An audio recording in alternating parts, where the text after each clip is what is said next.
बाकी सूक्ष्म शरीर जो होता है वो ज्यादा बड़ा नहीं होता, अपने अंगूठे के साइज का रह जाता है, आकार ज्यों का त्यों रहता है। जिस भी शरीर से आप निकल कर गए हो, जब तक आपको दूसरे शरीर में नहीं डाल देता, नहीं आपका दूसरा शरीर नहीं मिलता, तब तक आपका वैसा ही शरीर रहेगा। चाहे आप पितर रूप में रहो, चाहे भूत रूप में रहो, या वैसे भटकते रहो कहीं पर, या स्वर्ग आदि में रहोगे। स्वर्ग के अंदर जाने के बाद फिर आपको नए सिरे से शरीर मिलता है, वहां अलग से शरीर फिर आपका बहुत लंबा चौड़ा और बड़ा बन जाता है।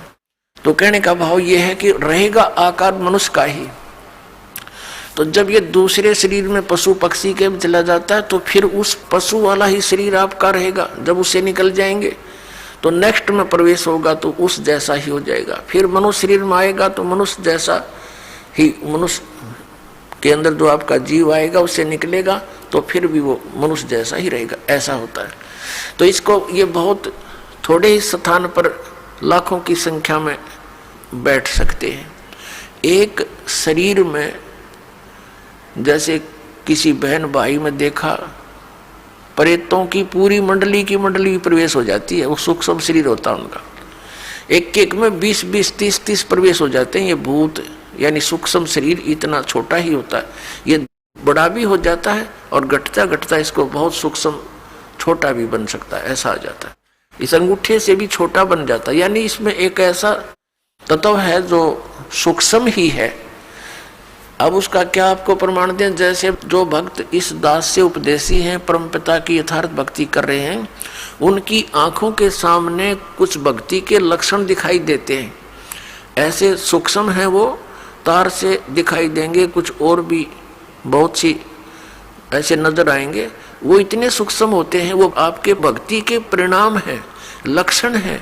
आपकी कितनी भक्ति बढ़ गई है वो उसका वो समझ लो पैमाना है।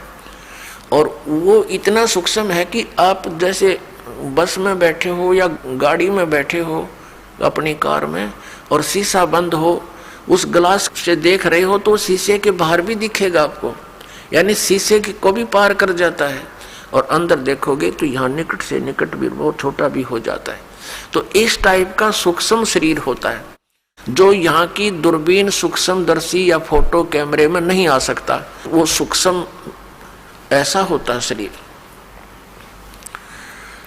तो पुण्यात्माओं, कई भक्त कई बहन भाई चिंतित हो जाते हैं। दास बहुत बार समझाने की चेष्टा करता है, ध्यान रखा करो, एक दूसरे को बता भी दिया करो। अगर कोई इस शंका में हो कि मेरी आंखों के सामने पता नहीं क्या दिखता है, डॉक्टर के पास गया, डॉक्टर कहने लगा ऑपरेशन करवा ले, और डॉक्टरों के पास क्या है, ऑपरेशन करवा ले, वह धुंधला दिखा, धुंधला नहीं दिखता। वो हम देखेंगे ऐसे जैसे कोई मच्छर सा घूम रहा है, कोई मक्खी घूम रही है, ऐसे काले काले से कुछ और तरह के भी। वो तो जैसे जिसकी भक्ति बढ़ती चली जाएगी, वो आपकी भक्ति का पैमाना जैसा अंजन आंजिए चश्मों में दिखंत, जैसी भक्ति करेगा तेरी आंखों के सामने आपको अपनी भक्ति की कमाई दिखने लग जाएगी। ये आपका एक वो होगा, भक्ति का पैमाना होगा। आपका बैंक बैलेंस समझ लो आप देख रहे हो सामने। तो वो घबरा जाते हैं, हमारे पास भी प्रार्थना करते हैं, जी ऐसा पता नहीं आंखों में क्या हो गया, मुझे तो चिंता बनी हुई है। ऐसे देखते हैं पता नहीं क्या दिखाई देता है, सोचते हैं ना देखूं फिर भी दिख जाता है।